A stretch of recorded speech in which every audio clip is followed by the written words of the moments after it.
레위기 3장 1에서 17절 말씀입니다. 3장. 사람이 만일 화목제의 제물을 예물로 드리되 서로 드리려면 수컷이나 암컷이나 흠 없는 것으로 여호와 앞에 드릴지니 그 예물의 머리에 안수하고 회막문에서 잡을 것이요 아론의 자손 제사장들은 그 피를 제단 사방에 뿌릴 것이며 그는 또 그 화목제의 제물 중에서 여호와께 화제를 드릴지니 곧 내장에 덮인 기름과 내장에 붙은 모든 기름과 두 콩팥과 그 위의 기름 곧 허리 쪽에 있는 것과 간에 덮인 거풀을 콩팥과 함께 떼어낼 것이요 아론의 자손은 그것을 제단 위에 불 위에 있는 나무 위에 번제물 위에서 살을 찌니 이는 화제라 여호와께 향기로운 냄새니라. 사랑하는 형제 여러분, 7월 30일 토요일 새벽 묵상에 오신 것을 환영합니다. 죄인은 하나님을 만나야만 구원받을 수 있습니다. 그러나 죄인은 하나님을 만날 수 없습니다. 죄인이라서요. 그래서 하나님을 만나는 유일한 방법인 제사 제도를 주셨어요. 하나님이 만남을 허락해 주셨는데 딱 한 가지 방법, 제사 제도, 대속의 원리가 있는 제사 제도를 통해서입니다. 제사 제도를 위해서 성막을 지은 것이고요. 유일하다는 것은 제사 방법들은 다양하지만 세상 제사 방법들은 다양하지만 오직 하나님이 제시하신 제사 방법들 속에만 대속의 원리가 반드시 있다는 점에서 그렇습니다. 그 유일한 방법으로만 하나님께서 만나주십니다. 대속이 없으면 하나님이 만나주시지를 않습니다. 대속은 대신 값을 치러서 살린다는 뜻입니다. 생명을 살리는 것이니까 생명으로 값을 치르는 것이죠. 피 흘림이 없은즉 사함이 없느니라 하신 말씀대로입니다. 제단 아래에 흠없는 제물에 피 흘림이 반드시 있어야 한다는 것, 죄인 대신 죽는 거룩한 제물이 있어야만 한다는 원리, 대속이 없이는 죄사함이 없다는 것입니다. 이 대속의 원리가 죄사함의 유일한 방법입니다. 이것이 왜 은혜로운 방법인가 하면요, 은혜란 고귀한 것을 자격 없는 자에게 값없이 베풀어 주는 것을 말하는데요. 대속 제사로 받게 되는 것은 영원한 구원, 즉 영생입니다. 그것을 대가 지불을 할 수 있는 사람은 원래 아무도 없습니다. 죄인들은 스스로 구원받을 방법도 없고 힘도 없고 구원의 값을 지불할 어떤 것도 갖고 있지 않은데요. 그런데 구원을 베풀어 주신다는 것입니다. 공짜는 아니에요. 대가 지불은 반드시 합니다. 누가요? 하나님이 하십니다. 그래서 은혜입니다.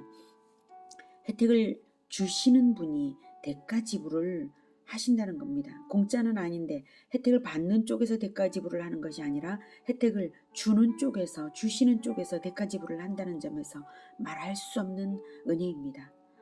제사할 때 제물을 가져오는 것은 사람이 가져오는 거 아닌가요? 라고, 대가 지불을 사람이 하는 거 아닌가요?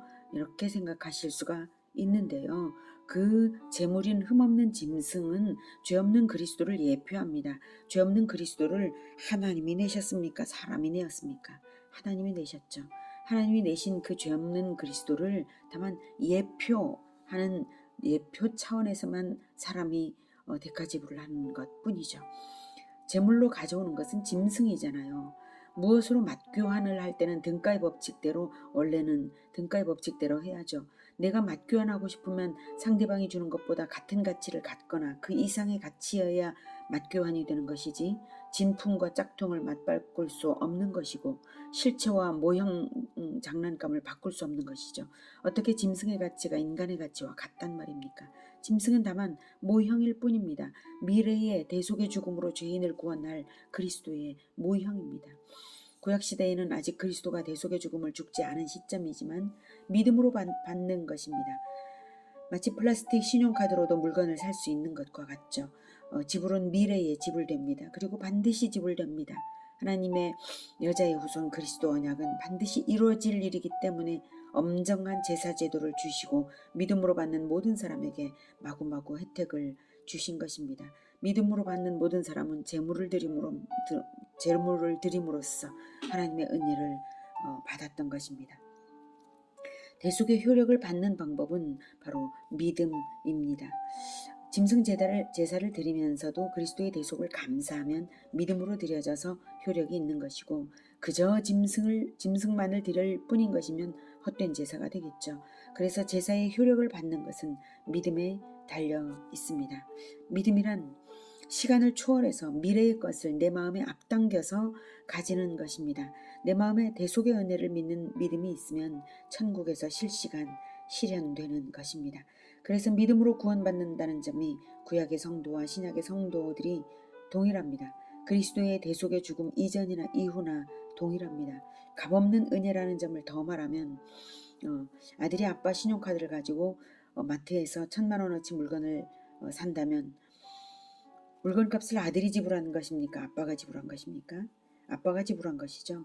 아들이 들고 간 신용카드는 플라스틱일 뿐이고 실체는 1,000만 원이죠. 아빠가 지불하는 1,000만 원. 실체를 지불하는 것은 아빠입니다. 아빠가 안 주시면 아들이 1,000만 원을 쓸 수가 없는 것이죠. 마찬가지로 하나님이 은혜로 그리스도의 대속을 준비하셨기에 그 모형인 제사 제도를 주신 것이고, 모형일 뿐이지만 실효성이 있는 것입니다. 우리가 믿음으로 구원을 받는다고 할 때 하나님의 은혜가 있으니까 믿음으로 접수를 하는 것일 뿐 믿음 자체가 공로가 되지 못합니다. 아빠가 신용카드 줄 때 아들이 그걸 들고 마트 가서 사용하는 것 정도가 우리의 믿음이 하는 일일 뿐이죠. 믿음이 있다고 믿음을 자랑할 건 없습니다. 공로는 오직 하나님의 은혜일 뿐입니다. 제사는 하나님의 은혜로 주신 하나님께서 은혜로 주신 신용카드와도 같은, 그래서 그 신용카드를 사용하는 일과도 같은 일이죠. 자, 2장까지는 번제와 소제를 보았는데요. 번제는 흠없는 제물로 남김없이 불태워 올려지는 헌신과 충성의 제사입니다. 예수님이 번제처럼 하늘 영광을 버리고 땅에 내려오셔서 십자가를 지시는 온전한 헌신을 하셨기에 구원의 길이 열렸습니다. 소제는 곱게 갈아낸 곡식 가루처럼 자기를 부숴서 불사르는 겸손과 정성의 제사입니다. 예수님은 극심한 치욕과 육신을 찢는 고통을 다 받아내고 십자가를 지심으로 자기의 살과 피를 우리를 살리기 위해 갈아내어서 불사르신 소제가 되셨습니다. 레위기 3장은 화목제입니다. 화목제란 화목을 위한 제사라는 말인데요. 원수관계의 중간에 들어서 화친하게 하는 제사이기도 하고 화친을 감사하는 제사이기도 합니다. 하나님과 죄인 사이가 원수였는데, 우리가 하나님의 원수였는데 화평을 하기 위해서 하나님께서 친히 화목제물이 되셔서 죽으셨기에 하나님께서는 예수님을 받으시고 다시 살리시고 원수였던 우리와 화친해 주셨습니다. 레위기 3장 다시 보겠습니다. 1절 수컷이나 암컷이나 흠없는 것으로 드려라. 번제의 경우에는 흠없는 수컷이었는데요. 화목제는 암컷도 됩니다. 번제의 경우는 제사 제도의 기본이 되는 것이고, 생명은 남자에게서부터 나오기 때문에 예수님이 하나님께서 보내실 여자의 후손 한 아들이지 않습니까? 그래서 남자가 근원이어서 번제에서는 흠없는 수컷을 드리는데요. 화목제는 제물이 암컷까지 확장되었습니다. 흠이 없다면 성별 제한 없이 하나님과 화해할 수 있고 화평케 하는 자가 될 수 있다는 뜻으로도 생각되고요. 번제를 수컷으로만 드리는 터라 화목제도 수컷만 드리면 수요 공급 균형이 깨지겠죠. 그래서 수컷이든 암컷이든 흠없는 것이면 된다라고 합니다. 흠없는 제물은 모든 제사의 절대 원칙입니다. 회개를 하고 자기를 깨끗하게 하고서 하나님께 예배를 올려드리는 것이 맞는 것입니다. 죄를 회개하는 참회 기도를 드리고 난 다음 예배가 드려지는 것입니다. 당시 이스라엘 사람들이 화목제를 드린 경우는 크게 세 가지인데요. 축복받은 것에 감사할 경우는 감사제, 그리고 문제 해결을 요청하면서 서원하여서 해결을 받았을 경우 그 한나가 아들 낳게 해달라면서 아들을 여호와께 바치겠습니다 했죠. 그래서 나중에 낳으니까 정말 사무엘을 드리면서 봉사자로, 일생의 봉사자로 드리면서 제사를 드렸는데 그것이 서원제입니다. 그래서 서원을 갚는 서원제, 감사할 경우에 감사제, 서원을 갚는 서원제, 그리고 추수 때처럼 자발적으로 자원하는 자원제가 있습니다. 감사제, 서원제, 자원제, 이 모든 것을 화목제라고 합니다. 아무튼 화목제는 하나님과 화평을 누리는 증거로서 이런저런 모양으로 드려지는 것입니다. 2절 그 예물의 머리에 안수하고 회막문에서 잡을 것이요 제사장들은 아론의 자손 제사장들은 그 피를 제단 사방에 뿌릴 것이며 네. 헌제자는 제물을 가져와서 여호와께 화목제를 드리겠다고 제사장에게 알립니다. 그리고 짐승머리에 안수를 하는데요. 헌제자가 안수를 합니다. 안수의 의미는 전가입니다. 헌제자가 안수함으로써 짐승이 헌제자를 대표 또는 대신하는 것이죠. 하나님은 짐승을 받으심으로써 헌제자를 받으시는 것이 됩니다. 모든 제사는 속죄의 의미가 다 있습니다. 화목제도 속죄의 의미가 있습니다. 다음은 짐승을 잡는데 회막문에서 잡는다라고 했죠. 회막문에서 잡는다는 것은 회막문을 들어서면 바로 번제단이 있으니까 그 곁에서 잡는 것입니다. 짐승을 죽이고 잡는 일도 헌제자 본인이 합니다. 잡는 것도 본인이, 안수도 본인이. 그렇게 함으로써 헌제자는 흠없는 그리스도가 자기를 대신하여 죽으셨음을 기념하는 것이고 제물은 헌제자를 대표합니다.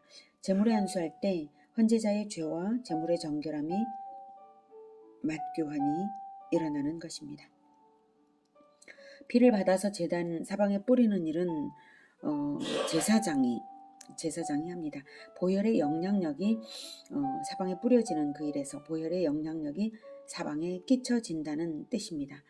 3절 기름과 내장에 붙은 모든 기름과 4절 두 콩팥과 5절 번제물 위에서 살을 찌니라고 말씀하시죠. 헌제자는 짐승을 잡을 때 가죽은 벗겨서 제사장에게 주었을 거예요. 여기는 안 나왔지만 번제에서 그렇게 하니까요. 그리고는 두 콩팥과 기름 덩어리를 떼어서 여호와께 불살라 드립니다. 번제단에서는 언제나 불을 꺼뜨리지 말라고 하셨기 때문에 언제나 번제가 타고 있는 상태입니다. 그래서 그 위에 놓으면 번제와 연합되어서 불살라져서 여호와께 드려집니다. 예수님의 보혈의 제사에 나의 감사 제사가 연합되어서 하나님께 상달된다는 뜻입니다. 6절부터는 양으로 드리는 경우입니다. 그리고 12절부터는 염소로 드릴 경우에 대해 말씀 이제 하실 것이고요. 5절까지는 방금 읽은 5절까지는 소로 드릴 경우였죠. 예, 이제 6절부터 듣겠습니다.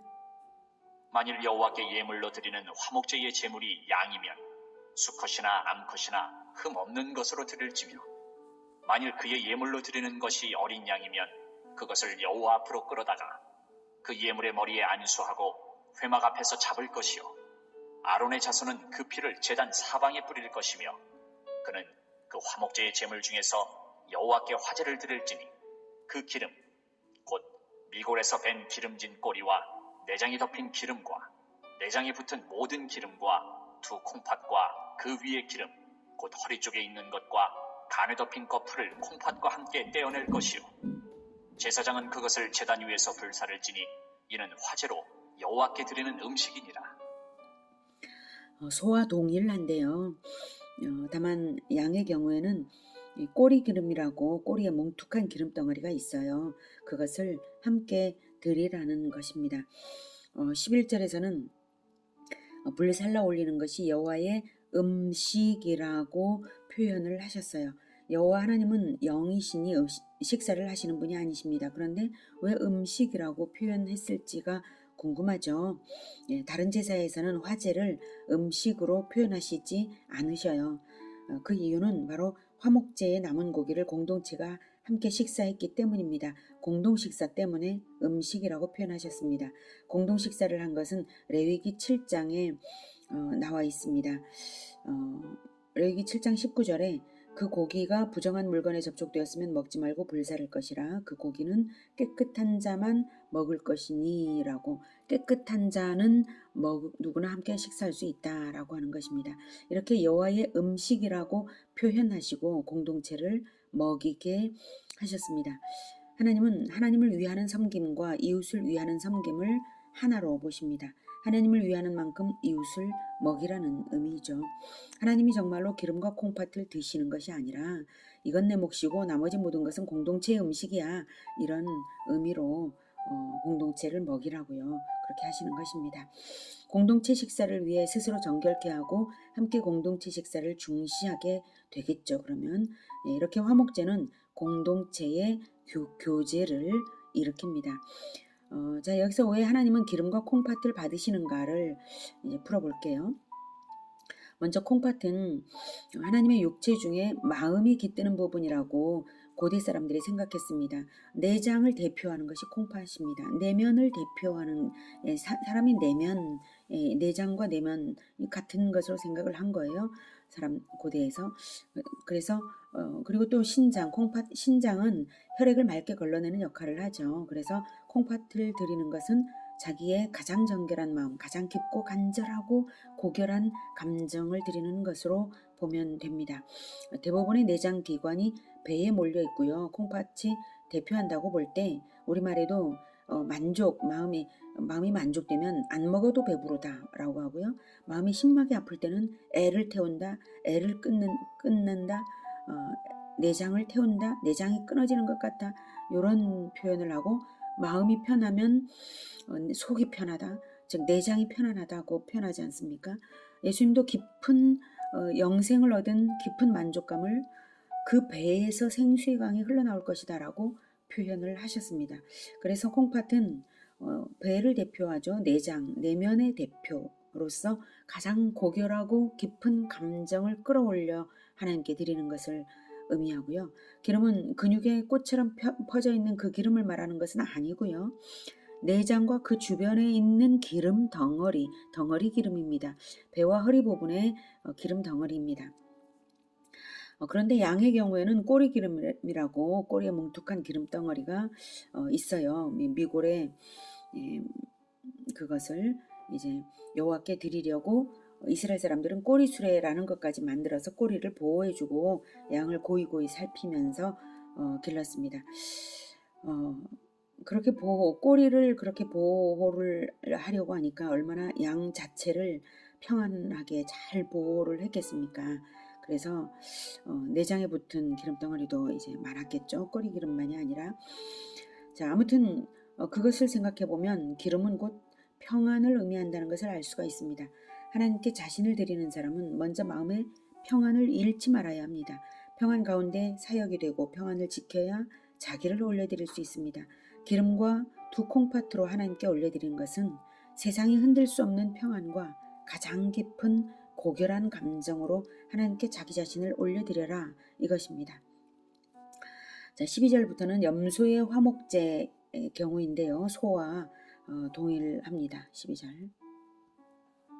만일 그의 예물이 염소면 그것을 여호와 앞으로 끌어다가 그것의 머리에 안수하고 회막 앞에서 잡을 것이요 아론의 자손은 그 피를 제단 사방에 뿌릴 것이며 그는 그 중에서 예물을 가져다가 여호와께 화제를 드릴지니 곧 내장에 덮인 기름과 내장에 붙은 모든 기름과 두 콩팥과 그 위의 기름 곧 허리 쪽에 있는 것과 간에 덮인 거풀을 콩팥과 함께 떼어낼 것이요 제사장은 그것을 제단 위에서 불사를 지니 이는 화제로 드리는 음식이요 향기로운 냄새라. 모든 기름은 여호와의 것이니라. 너희는 기름과 피를 먹지 말라. 이는 너희의 모든 처소에서 너희 대대로 지킬 영원한 규례니라. 네, 17절에 기름과 피를 먹지 말라라고 하십니다. 피는 제사용으로만 제단 사방에 뿌리고 제단 아래 쏟고 제단 뿔에 바르고 그런 용도로만 사용하는 것이고, 또 피는 생명을 의미하니까 생명을 존엄하게 여기도록 피를 먹는 것을 금지하셨습니다. 이것은 홍수 심판 직후부터 주신 것입니다. 제사 때만 아니라 집에서도 들에서도 사냥한 고기까지도 먹을 때에는 피는 먹지 말라 하는 것은 생명이 하나님의 것임을 생각하게 하시는 것입니다. 그런데 여러분, 신약에서는 예수님께서 내 살을 먹고 내 피를 마시지 않으면 생명이 없다고 하셨습니다. 내 살과 내 피를 먹고 마시라고 하셨습니다.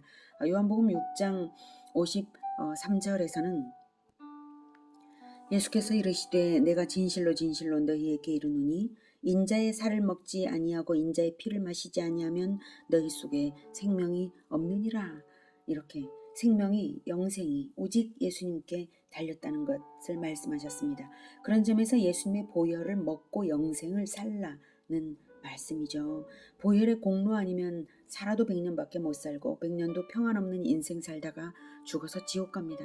피는 오직 하나님의 것인데 그 피를, 예수님의 피를 우리에게 먹고 살라고 생명을 주기 위해서, 우리에게 먹이기 위해서 내가 죽는다, 이 뜻으로 하시는 말씀입니다.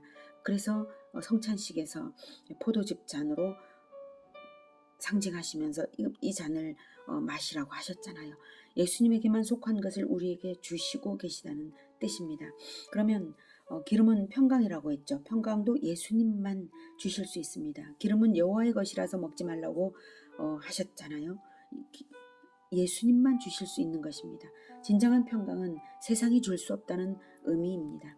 오직 하나님의 것입니다. 죄인들에게는 결코 허락되지 않습니다. 그런데 이제는 그것도 드디어 예수님이 우리에게 허락하십니다. 기름도 먹으라는 표현은 여기는 없습니다. 예수님은 그런 표현은 안 쓰셨지만 내 피를 마시라는 표현처럼 동일한 원리로 해석이 가능합니다. 부활 후 첫 말씀이 바로 그것입니다.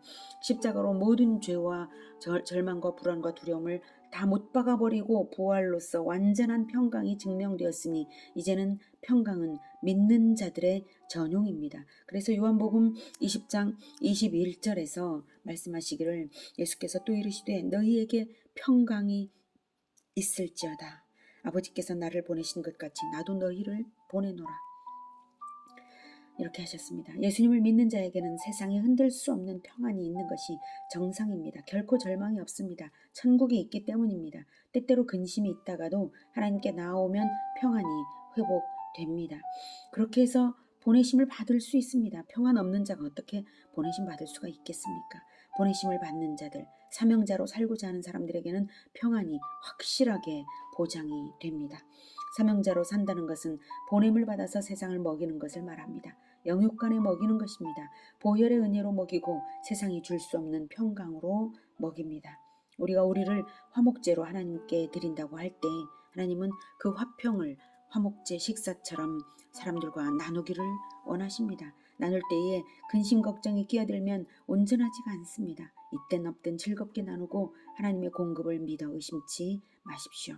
우리가 세상을 영의 양식과 육신의 양식으로 먹이고자 할 때에 하나님이 공급하십니다. 구약시대에 먹지 말라고 금지하셨던 것을 다 베풀어 주십니다. 보혈의 공로로 받는 구원의 복음과 세상 없는 평강입니다. 예수님께서 하늘과 땅의 모든 권세로서 세상에 없는 평강을 보장하십니다. 하나님께 나를 드려서, 오직 구원에 대한 감사로 나를 드려서 평강을 사서 먹이는 자, 영생을 사서 먹이는 자가 되기를, 우리 모두가 그렇게 되기를 축복합니다. 기도하겠습니다. 하나님, 우리의 피가 보혈이 아니요 우리의 평안이 나 자신에게서 나오지 않았습니다. 오직 우리가 예수님께 받아서 세상에게 전달하고 베풀어 줄 이것을 우리가 받았습니다. 하나님, 그러니 전달자로서 우리가 우리 자신을 드리고자 합니다. 주님, 우리를 받아주셔서 세상에 영생과 평강을 잘 전달하는 우리 모두가 되게 도와주시옵소서. 구원에 너무나 감사하여서 우리를 구원하여 주셔서 우리를 화목제로 드리고자 하오니 주님, 우리를 붙들어 화목제에 합당한 삶을 살 수 있도록 성령께서 충만하게 하시고 인도하여 주시옵소서. 예수님의 이름으로 기도드립니다. 아멘. 이어지는 시간은 개인 기도 시간입니다.